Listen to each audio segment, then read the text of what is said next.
जय हिंद। आप सभी का स्वागत है आज के इस नए लेक्चर नंबर 9 में। My dear student, in previous lectures we studied about definitions of force, units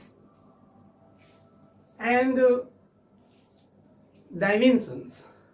sorry, हम लोगों ने पिछले लेक्चर्स हो गया।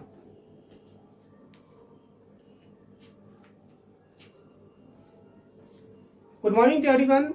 My name is Kamlesh Karsama and I welcome to my YouTube channel Physics Talk by KKS. My dear student, in previous lectures we studied about definitions of force, units, and we studied the topic is unit of force in details.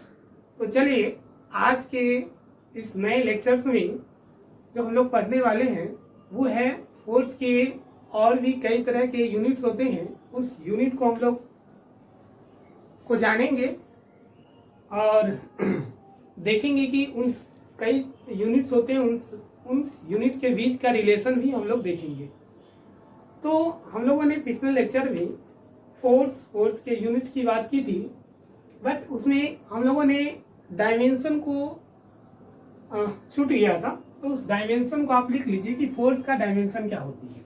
देखिए, force का जो formula होता है वो होता है मास into acceleration. हम लोगों ने क्या देखा था, तो फोर्स का जो फॉर्मूला था वो क्या था, मास इनटू एक्सेलरेशन। यहीं से इसका डायमेंशन भी आप लिख सकते हैं इस प्रकार से। तो देखिए, फोर्स का यदि आपको डायमेंशन लिखना है तो डायमेंशन ऑफ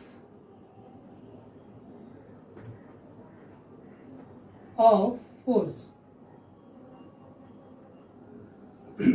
तो आप मुझे बताइए कि मास की यूनिट क्या होती है, केजी।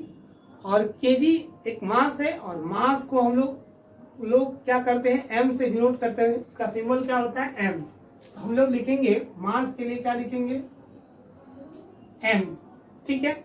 एक्सेलरेशन की यूनिट क्या होती है, मीटर पर सेकेंड। क्या होती है, मीटर पर सेकेंड। तो मीटर के लिए, मीटर एक मेजरमेंट ऑफ लेंथ है, तो मेजरमेंट ऑफ लेंथ है, उसे आप क्या करते हैं, उसका सिंबल क्या देते हैं, एल।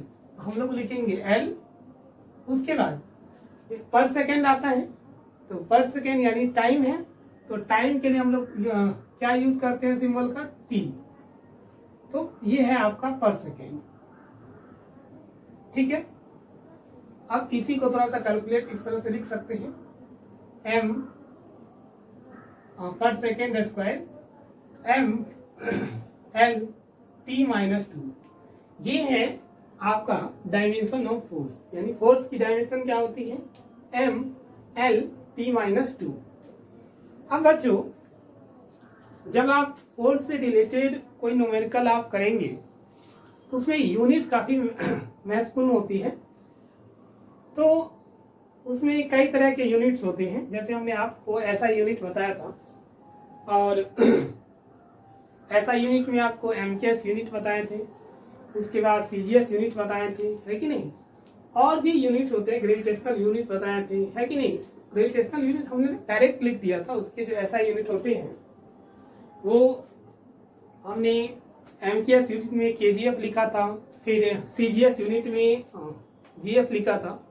उन सब का इन डिटेल हम लोग डिस्कस करने वाले हैं, क्योंकि उसका कन्वर्जन आपको पता होना चाहिए, तभी आप क्वेश्चन को डील कर सकते हैं, न्यूमेरिकल प्रॉब्लम्स को आप डील कर सकते हैं, है कि नहीं। तो आइए हम लोग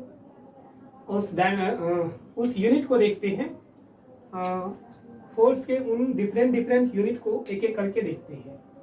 तो सबसे पहले हम लोग जो पढ़ेंगे वो पढ़ेंगे कि gravitational unit of force. Heading दीजिए, ग्रेविटेशनल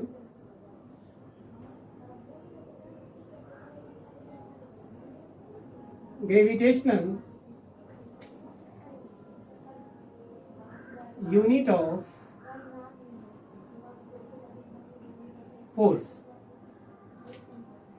बच्चों, ग्रेविटेशनल यूनिट ऑफ फोर्स में हम लोग दो देखेंगे। एक देखेंगे कि 1 kgf क्या होता है, और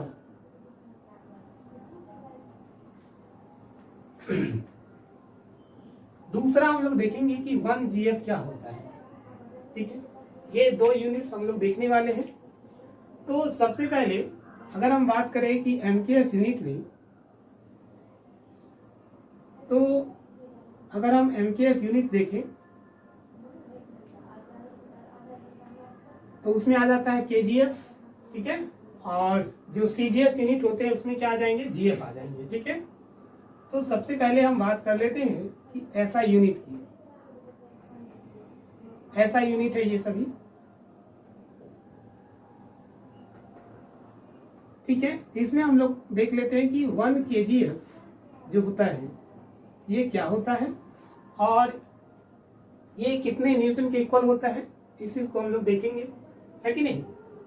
तो जो 1 kgf होता है, अब इसको समझने के लिए थोड़ा सा यहां समझिए। हम ये कह रहे हैं कि एक ब्लॉक है जिसका मास 1 kg है। कितना है, 1 kg है। अब उसपे अर्थ के द्वारा जो लगाया गया फोर्स है, जिसको आप G कहते हैं, सॉरी, जो उसका जो फोर्स होगा वो क्या होगा, तो अर्थ पे रखा ये जो ब्लॉक है जिसका मास m है, ठीक है, तो अर्थ एक फोर्स लगाती है, जो फोर्स क्या कहलाती है, मास इनटू अर्थ के द्वारा जो फोर्स लगा रहा है, जो एक उसके अंदर एक फोर्स होती है जिसको क्या कहते हैं, ग्रेविटी। यहाँ क्या लगाएगा, G, यानी एक नीचे में एक फोर्स लगती है जिसे आप क्या कहते हैं, mg। तो यानी यहाँ पे जो ऑब्जेक्ट का जो मास है वो 1 kg रखा गया है। कितना रखा गया है, 1 kg। तो यदि इस ब्लॉक का हम लोग जो मास है वो 1 kg है, तो 1 kg ब्लॉक पर अर्थ के द्वारा जो फोर्स लगाया जाएगा, अर्थ के द्वारा जो फोर्स लगाया जाएगा, F is equal to mass कितना हो गया, 1 kg, और इस पर जो एक्सेलरेशन ड्यू टू ग्रेविटी के द्वारा लगा है वो कितना हो जाएगा, 9.8, है कि नहीं, metre per second square, metre per second square ये फोर्स लगेगा बच्चों। ओके, तो जो 1 kgf है ये एक तरह का क्या है, फोर्स है, जो कि एक ऐसा ऑब्जेक्ट जिसका मास 1 kg है उस पर अर्थ के द्वारा एक फोर्स लगाया जा रहा है कि नहीं, जो कि किसके इक्वल है, force is equal to mg के इक्वल है। नहीं, तो यहां से ये एक तरह का फोर्स है जो कि किसके इक्वल हो जाएगा, mg के इक्वल हो जाएगा। किसके इक्वल हो जाएगा, mg के। ये आप ये भी कह सकते हैं कि जो फोर्स है, force of gravity, force of gravity on a object, on a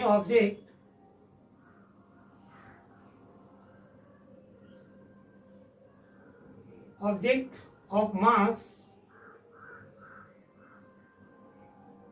1 kg, यानी 1 kg के मास पे ऑब्जेक्ट का जहां मास 1 kg है उस पे लगाया गया अर्थ के द्वारा जो फोर्स होती है उसको हम लोग कैलकुलेट करने वाले 1 kgf में।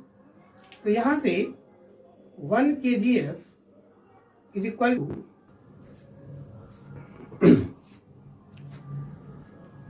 तो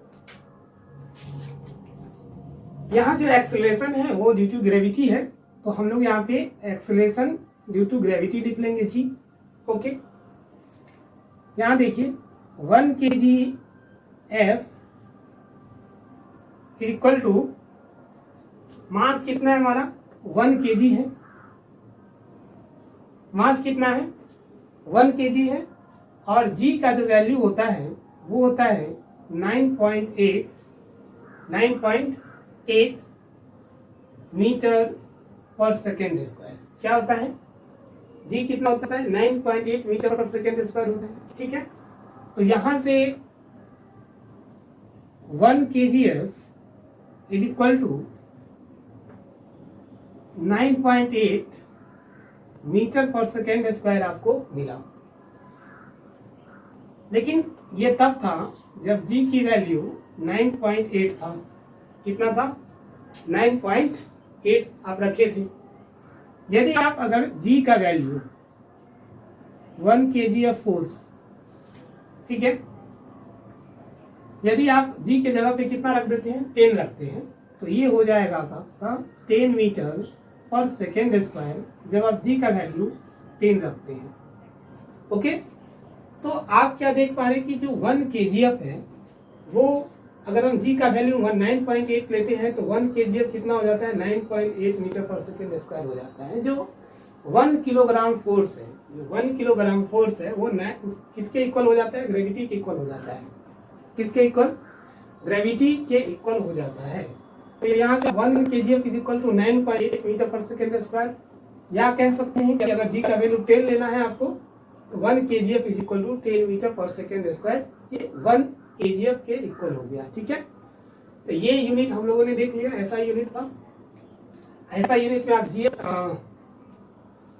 ठीक है। उसके बाद हम लोग आप ये एमकेएस यूनिट था, ठीक है। ये ऐसा यूनिट में कौन है, एमकेएस यूनिट है, ठीक है। तो अब हम लोग सीजीएस यूनिट की बात कर लेते हैं। सीजीएस यूनिट में क्या आता है, डीएफ आता है। तो उस 1 डीएफ इज इक्वल टू कितना होगा उस चीज को हम लोग देख लेते हैं, ठीक है। तो जल्दी से इसे आप लोग कर लीजिए क्योंकि इसको हम लोग इरेज करना होगा, ठीक है। तो आप इसे नोट कर लीजिए। चलिए बच्चों, अब हम लोग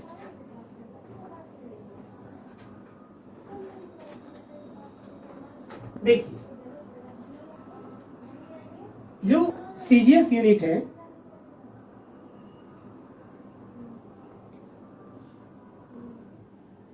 सीजीएस यूनिट, अब हम लोग सीजीएस यूनिट को देख लेते हैं कि जो जीएफ होता है, ठीक है। कुछ बच्चे बहुत खुश हो जाएंगे कि सर तो जीएफ के बारे में पढ़ाने वाले हैं तो ऐसा नहीं है। यहाँ जीएफ का मतलब होता है ग्राम फोर्स, और यहाँ जो केजीएफ था यहाँ पे क्या था कि केजीएफ यहाँ पे क्या था किलोग्राम फोर्स, ठीक है। तो यहाँ पे कोई जीएफ वगैरह की बात नहीं होने वाली है, जो आप लोग खुश हो रहे हैं, ठीक है। यहाँ हम लोग केजीएफ यानी किलोग्राम फोर्स की बात कर रहे हैं और यहाँ पे ग्राम फोर्स की बात कर रहे हैं, ठीक है। तो जीएफ ये क्या है, ये भी एक तरह का फोर्स है, force of gravity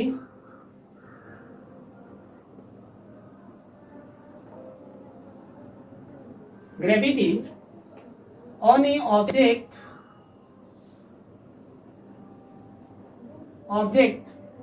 of mass 1 ग्राम। यानी एक ऑब्जेक्ट है जिसका मास 1 ग्राम है, उस पर जो फोर्स लग रही है, ग्रेविटी फोर्स जो लग रही है, वो कितना लगेंगी और वो किसके इक्वल होगा, वो उस चीज को हम लोग फाइंड करने वाले हैं। ओके, तो बात करें 1 जीएफ की, तो आपको पता है ये मास इंटू एक्सेलरेशन होता है, ठीक है। और क्योंकि ये देखिए 1 GF is equal to mass कितना है आपका 1 ग्राम, कितना है मास 1 ग्राम है, इनटू जो एक्सेलरेशन ड्यू टू ग्रेविटी है, तो जी का वैल्यू कितना हो जाएगा। अब यहाँ पे जो जी का वैल्यू आप रखते हैं, यहां से देखिए थोड़ा सा, क्योंकि ये जो जी का वैल्यू है 9.8 मीटर पर सेकेंड स्क्वायर, ये बच्चों मीटर पर सेकेंड स्क्वायर है, यानी ये एमकेएस यूनिट है। नहीं, अब हम यहां से जी का ये वैल्यू तो नहीं रख सकते, क्यों, क्योंकि यहाँ मीटर पर सेकेंड स्क्वायर है और सीजीएस यूनिट में सेंटीग्राम सेकेंड रखा जाता है, यानी सेंटीग्राम सेकेंड रखा जाता है। तो सेकेंड तो ठीक है, बस हमें इस मीटर को चेंज करना होगा। किसको चेंज करना होगा? मीटर को। मीटर को चेंज करेंगे सेंटीमीटर में, और जाकर करके इसका वैल्यू, हम जी का वैल्यू वहाँ लिख सकते हैं, है कि नहीं? क्योंकि ये सीजीएस यूनिट है, उसमें आप मीटर नहीं लिख सकते, उसमें सेंटीमीटर लिखना होता है। तो यहाँ से आप क्या करेंगे, जो जी का वैल्यू है 9.8 मल्टीप्लाई इस मीटर के जगह पे, इस मीटर को सेंटीमीटर में कन्वर्ट करेंगे, तो 100 से आप मल्टीप्लाई करेंगे। कितना से? मीटर से सेंटीमीटर में जाएंगे, सॉरी, तो मल्टीप्लाई कर रहे हैं, डिवाइड करेंगे, तो 10 रेज़ टू द पावर कितना हो जाएगा? 3 हो जाएगा, 2 कितना हो जाएगा? कितना हो जाएगा? तो हाँ, कितना हो जाने वाला है?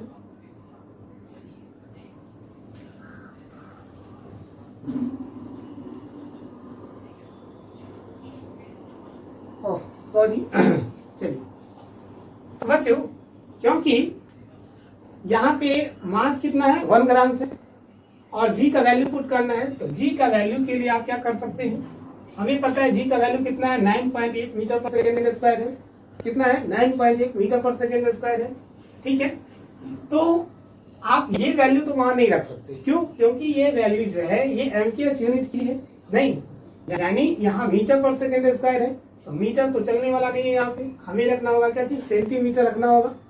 आप मुझे बताइए, मीटर से सेंटीमीटर में जाने के लिए आप क्या करेंगे? 9.8 को 100 से मल्टीप्लाई करेंगे, और पर सेकेंड तो आपका ठीक ही है। तो यहाँ से जी का जो वैल्यू आया 9.8 को जब आप 100 से मल्टीप्लाई करेंगे, तो वो किसके इक्वल आ जाएगा? 980 980 के इक्वल आएगा बाबू। कितना हो जाएगा? 980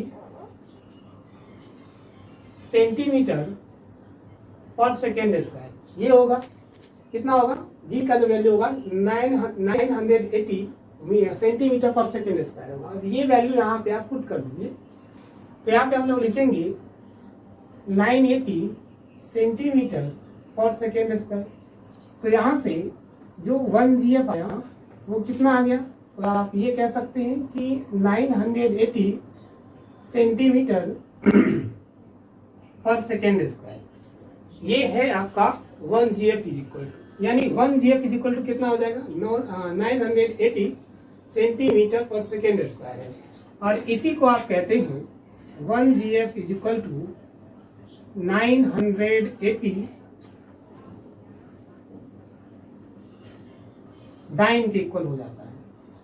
तो यहां से आपको बातें समझ में आई कि जो 1 GF होता है वो किसके इक्वल होता है?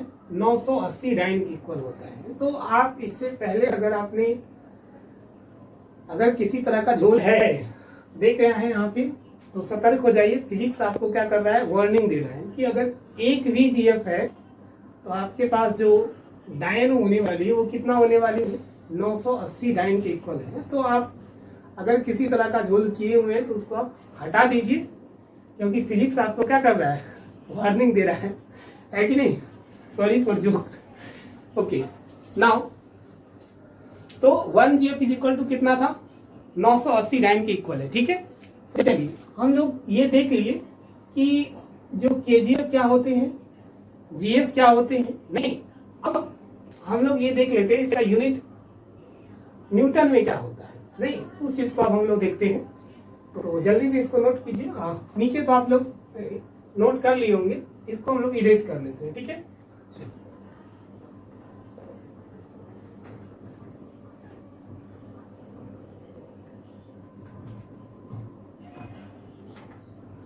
देखिए बच्चों, जरा रिलेशन की बात कर लेते हैं।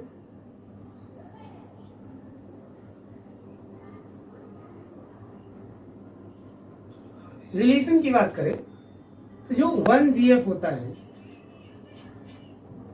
जो 1 GF होता है, इसे आप क्या कह सकते हैं? Mass into acceleration due to gravity. तो यहां से आप क्या कीजिए, मास कितना रखना है? जो मास है आपका वो कितना हो जाएगा? मास के जगह पे मास केजी होता है, ग्राम में कन्वर्ट करेंगे तो कितना हो जाएगा तो मास केजी होता है, तो ठीक है कन्वर्ट करेंगे तो 10 रेज टू दी पावर, ये ग्राम है, अभी ये जीएफ है तो ये ग्राम में होगा मास, यहाँ पे इसको केजी में कन्वर्ट करेंगे तो क्या करना होगा 10 रेज टू दी पावर -3, कितना हो जाएगा -3 केजी हो जाएगा ग्राम से। फिर यहाँ पे आप जो यहाँ पे जी है वो ड्यू टू ग्रेविटी है, यहाँ भी आप सेंटीमीटर पर सेकेंड स्क्वायर होगा, तो इसको आप मीटर पर सेकेंड स्क्वायर बनाने के लिए क्या करेंगे 9.8 मीटर पर सेकेंड स्क्वायर लिख सकते हैं, है कि नहीं। तो यहाँ से 1 GF जो वैल्यू आता है वो आ गया 9.8 into 10 raise to the power 3 kg metre per second square, और यहाँ से 9.8 into 10 raise to the power 3 और kg metre per second square को आप लोग न्यूटन कहते हैं। तो यहाँ से समझ में आया कि जो 1 GF होता है वो किसके इक्वल होता है 9.8 into 10 raise to the power -3 के इक्वल होता है, न्यूटन के इक्वल होता है, ठीक है। तो यहाँ से हम लोगों को एक रिलेशन मिला GF का किसके साथ, न्यूटन के साथ, ठीक है। देख रहे हैं GF का कहाँ रिलेशन है, नहीं न्यूटन के साथ भी इसका रिलेशन है, ठीक है। तो सतर्क रहिए, है कि नहीं। ओके, तो अब देखिए 1 GF हम लोग फाइंड कर लिए कि 9.8 into 10 raise to the power -3 newton के इक्वल होता है। अब हम लोग जो रिलेशन देखने वाले हैं वो GF और KGF के बीच में देखने वाले हैं, ठीक है। तो अब रिलेशन बिटवीन जो होगा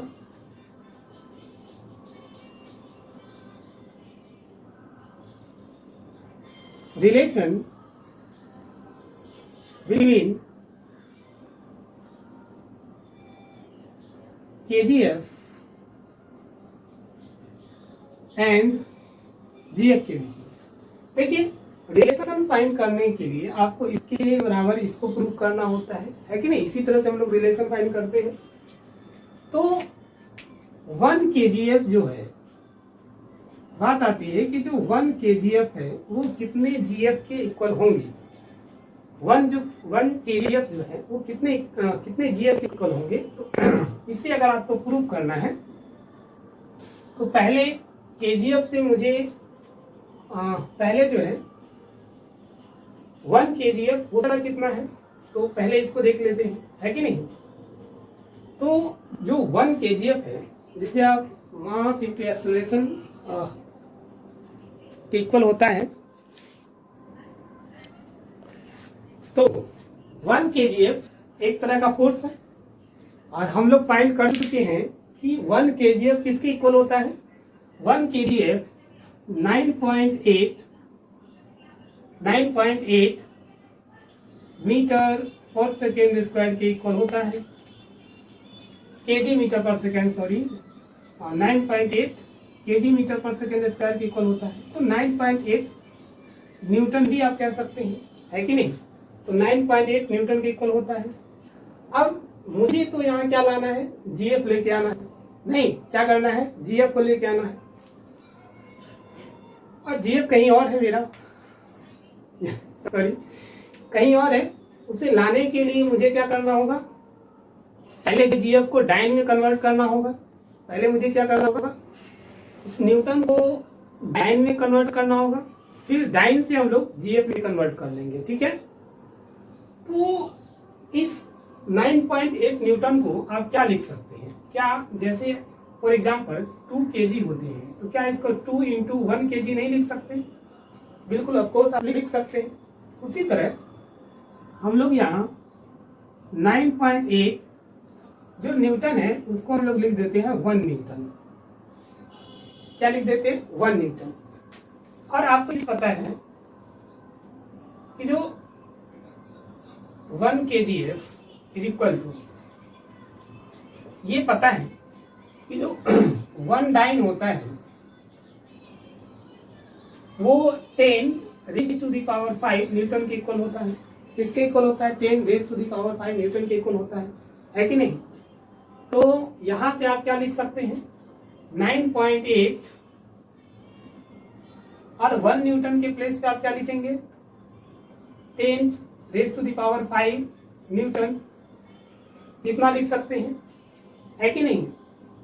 अब क्या करते हैं, जो न्यूटन है उसके प्लेस पे क्या लिख देंगे? 9.8 इन रेज टू द पावर 5, और न्यूटन को हम लोग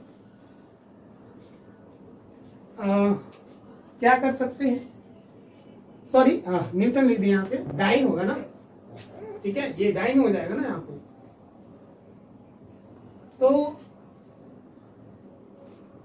हम लोगों ने क्या किया? 1 न्यूटन के प्लेस पे क्या कर दिए?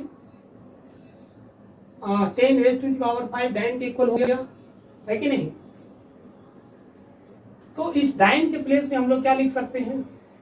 इस डाइन के प्लेस में लिख सकते हैं कि जो 1 डाइन है, 1 डाइन का है नहीं, जो जीएफ में जो रिलेशन होता है डाइन का वो कितना होता है? देखिए, जो 1 जीएफ होता है वो 980 डाइन के इक्वल होता है। कितना? 980 डाइन के इक्वल होता है। तो यहां से 1 डाइन का वैल्यू निकाल सकते हैं, तो क्या हो जाएगा? जीएफ अपॉन 980 हम लिख सकते हैं बराबर 1 डाइन, है कि नहीं? तो जीएफ का यहाँ से रिलेशन मिल गया डाइन से। यहाँ पे हम डाइन के प्लेस पे क्या करने वाले हैं? 1 डाइन के प्लेस पे क्या करने वाले हैं? जीएफ अपॉन 980 लिख देंगे, है कि नहीं? तो यहाँ से जीएफ अपॉन 980, अब इसको कैलकुलेट कर लेते हैं। तो इस डेसिमल को अगर इरेज करें तो नीचे अपॉन कितना हो जाएगा? 10, ठीक है। 98 से ये कितने टाइम्स कट जाएंगे? 10 टाइम्स कट जाएंगे। तो यहां जो आपको मिलेगा, जो 1 kgf होगा,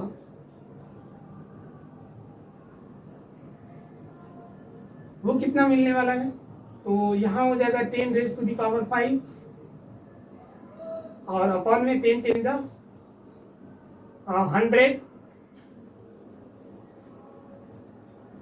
100, ओके।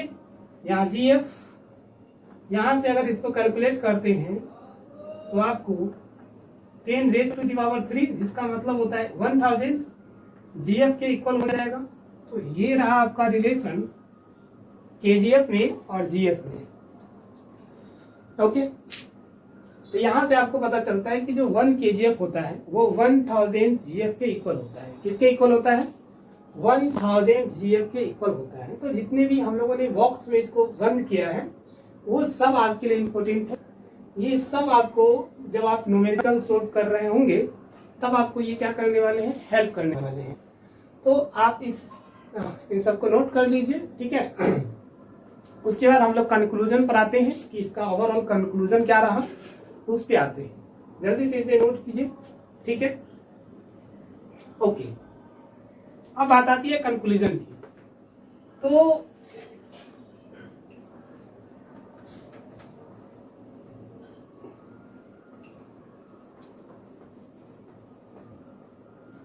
देखिए, अगर कंक्लूजन की बात करें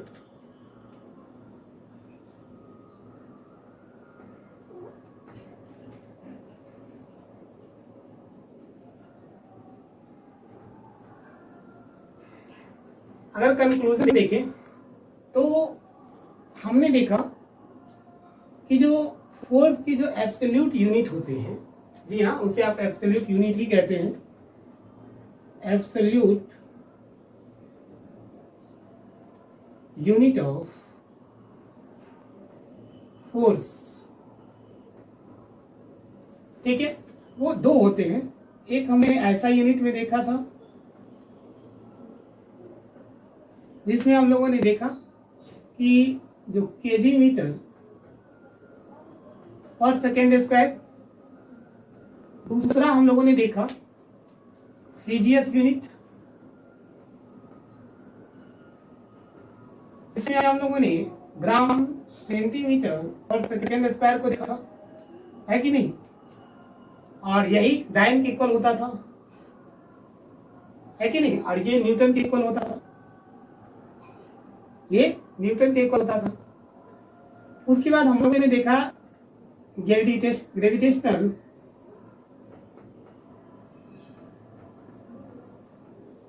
ग्रेविटेशनल यूनिट ऑफ फोर्स। उसमें भी हम लोगों ने 2 यूनिट की बात की। उसमें एक था ऐसा यूनिट, एसआई की बात किया था, दूसरा सीजीएस की बात की थी, सीजीएस यूनिट की बात किया था।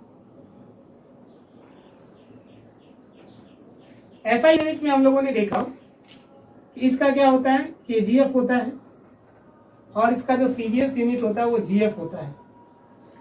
इन सारे चीजों को हमने ओवरऑल बताया था। अगर न्यूमेरिकल में कहीं मिल जाए कि जो फोर्स की जो यूनिट लिखनी है, अगर आपको नहीं कहा जाए तो आप मान के चलिए कि वो एब्सोल्यूट यूनिट की ही बात कर रहा है, ठीक है। अगर मेंशन है तो ग्रेविटेशनल यूनिट आप लिखेंगे, नहीं तो आप एब्सोल्यूट यूनिट की ही बात करेंगे, चाहे वो ऐसा यूनिट की बात करें या सीजीएस की बात करें। Okay okay. अब कुछ और मीनिंग है जिसका मतलब समझ जाइए कि यहां देखिए एक सरफेस है जिसपे एक ब्लॉक रखा हुआ है जिसका कुछ भी मास हो सकता है। सपोज कीजिए कि m मास है, ठीक है। तो m मास पर जो अर्थ के द्वारा जो फोर्स लगाया जाता है वो कितना होता है, mg होता है। कितना होता है फोर्स, mg। और ये जो mg होता है ये F is equal to mg होता है, जो कि किसके इक्वल होता है, वेट के इक्वल होता है। कहने का मतलब ये जो फोर्स है जो mg के इक्वल है वो वेट के इक्वल हो जाता है। यानी ये जो F is equal to mg था ये वेट के इक्वल होता है। कहने का मतलब ये है यदि इस मास किसी भी बॉडी का मास, जैसे मान लीजिए कोई 3 kg है, किसी बॉडी का मास कितना है, 3 kg है, इसका मतलब इसका जो वेट होने वाला है वो कितना होने वाला है। तो देखिए मास कितना है, 3 kg, weight is equal to 3 kg, multiply कर दीजिए 10 से, तो इसका कितना हो जाएगा 30 kg। इसका कितना हो जाएगा 30 kg metre per second square, ये इसका वेट हो जाएगा, ठीक है, kg metre per second square, ठीक है, ये इसका वेट हो जाएगा। यानी 30 kg metre per second square इसका वेट हो जाएगा। अगर कोई मान लेते हैं कि अगर कोई मान लीजिए 60 kg का है तो इसका वेट क्या होने वाला है, तो इसका वेट हो जाएगा आपका, वेट इज इक्वल टू कितना हो जाएगा, 60 को आप मल्टीप्लाई कर दीजिए 10 से, तो ये कितना हो जाएगा 600 हो जाएगा। कितना हो जाने वाला है, 600 हो जाएगा kg metre per second square, ठीक है। तो इसका मतलब यही होता है कि यानी जो अर्थ के द्वारा जो फोर्स लगाया जा रहा है वो वेट के इक्वल हो जाता है, जो कि कितना होगा, अगर कोई व्यक्ति 60 kg का है तो उसका जो वेट होने वाला वो कितना होने वाला है, 600 kg metre per second square हो जाएगा, ठीक है। कई बच्चे कंफ्यूज रहते हैं वेट में और मास में, तो कंफ्यूज नहीं होना है। देखिए कोई भी जो मैटर होता है वो कॉन्स्टिट्यूएंट पार्टिकल से मिलकर बना होता है, नहीं तो अगर हम मास और वेट में डिफरेंस देखना चाहते हैं तो अगर आप उस पर चाहते हैं कि एक सर सेपरेट लेक्चर उस पर होना चाहिए कि मास और वेट में डिफरेंस क्या होते हैं, तो आप कमेंट में लिखिए, तो हम एक नए लेक्चर उस पर पूर्ण रूप से आपको बना देंगे, इन डिटेल बना देंगे, ठीक है। कमेंट में लिखिए। अभी थोड़ा सा हम बात कर लेते हैं कि मास और वेट में क्या डिफरेंस होते हैं। तो देखिए वेट तो आपको मैंने बता दिया कि अगर किसी बॉडी का वेट 60 kg है तो उसमें अर्थ के द्वारा जो फोर्स लगाया जाता है वो वेट के इक्वल हो जाता है। जैसे किसी का वेट 60 kg है, सॉरी वेट कह रहे हैं, किसी का ब्लॉक का जो मास है वो 60 kg है, तो उस पर जो अर्थ के द्वारा जो लगाया गया फोर्स होगा वो वेट के इक्वल हो जाता है। और जो फोर्स होता है अर्थ के द्वारा लगाया गया वो कितना होता है, mg के इक्वल होता है। m जहाँ 60 kg है और g जहाँ 10 हम मान ली है, g इक्वल टू ये हो जाएगा 600 kg metre per second square, इसका वेट हो जाएगा, आप फोर्स भी कह सकते हैं, ठीक है। तो ये लेकिन मास क्या होता है, देखिए कोई भी जो पार्टिकल, कोई भी ऑब्जेक्ट जो बना होता है वो कॉन्स्टिट्यूएंट पार्टिकल से मिलकर बना होता है। कहने का मतलब है उस कॉन्स्टिट्यूएंट पार्टिकल की कुछ ना कुछ क्या होंगी, यानी क्वांटिटी होंगी। वो कितनी क्वांटिटी मिलकर, ऐसा तो नहीं कि वो मासलेस हो जाएगा। कोई भी बॉडी एग्जिस्ट नहीं करता, मासलेस एग्जिस्ट नहीं कर सकता है, ये मार्कर है। इसकी भी कुछ ना कुछ मास होंगी अपनी, है कि नहीं। तो कोई भी जो मैटर है वो मासलेस कभी नहीं हो सकता है कि नहीं, वो एग्जिस्ट ही नहीं करेगी, है कि नहीं। तो कुछ ना कुछ उसकी कुछ क्वांटिटी होंगी, जिस भी क्वांटिटी, जितना भी क्वांटिटी से वो मिलकर बना होगा, दैट इज कॉल्ड मास। जो मास होती है वो अर्थ पे हो या यूनिवर्स, आप किसी अदर प्लैनेट पर हो, ठीक है, या यूनिवर्स में हो, उसकी मास कभी भी चेंज नहीं होती है। लेकिन ये जो वेट है आपका, ये आपका चेंज हो जाता है कि नहीं। इस मार्कर को हम अगर चांद पे ले आके रख दे, फिर भी इसका जो भी मास है, चाहे ये 10 ग्राम का हो या 5 ग्राम का हो या 25 ग्राम का या 50 ग्राम का हो, वो उतना ही होगा, चाहे उसको आप चंद्रमा पे रख दीजिए या मार्स पे रख दीजिए, है कि नहीं। तो मास कभी भी चेंज नहीं होती है, बल्कि ये जो आपका वेट है ये आपका चेंज हो जाता है, क्योंकि अर्थ के द्वारा जो फोर्स लगाई जा रही है वही आपका क्या है, वेट के इक्वल है। लेकिन अगर किसी प्लैनेट में जाइएगा, उसका एक अपना ग्रेविटी होगा, है कि नहीं। वो हो सकता है अर्थ से ज्यादा हो या कम हो, कुछ भी हो सकता है, तो उसका एक अपना ग्रेविटी होगा, वहां एक अलग तरह की फोर्स लगेंगी, है कि नहीं, ग्रेविटी ड्यू टू, तो वो अलग होंगी। तो कहने का मतलब है कि अगर आप प्लैनेट को चेंज करते हैं तो आपकी जो मास है वो चेंज, सॉरी मास कह रहे हैं, वेट चेंज हो जाता है, लेकिन मास कभी भी चेंज नहीं होता है। तो ये थे छोटा सा डिफरेंस आपको क्रिएट किए हैं, बताए हैं, बल्कि एक अलग लेक्चर का एक काम है, उस पर हम लोग इन डिटेल लेके आएंगे। अगर आप कहेंगे तो आप कमेंट में लिख के बताएंगे। तो आज के लिए यहीं तक रहते हैं, ठीक है। ये क्लास काफी लंबी हो चुकी है, तो ठीक है, आज के लिए यहीं तक रखते हैं, है कि नहीं। तो चलिए, आप लोग पढ़ते रहिए, है कि नहीं, क्योंकि शिक्षा ही वो चीजें हैं जो जीवन में जो कुछ भी आप हासिल करना चाहते हैं वो आप पा सकते हैं, है कि नहीं। कहते हैं ना कि बिना शिक्षा के जीवन जो है वो पशु के समान है। तो आप बिल्कुल आप अपने पढ़ाई में अग्रसर रहिए, है कि नहीं। तब तक के लिए जय हिंद, जय भारत।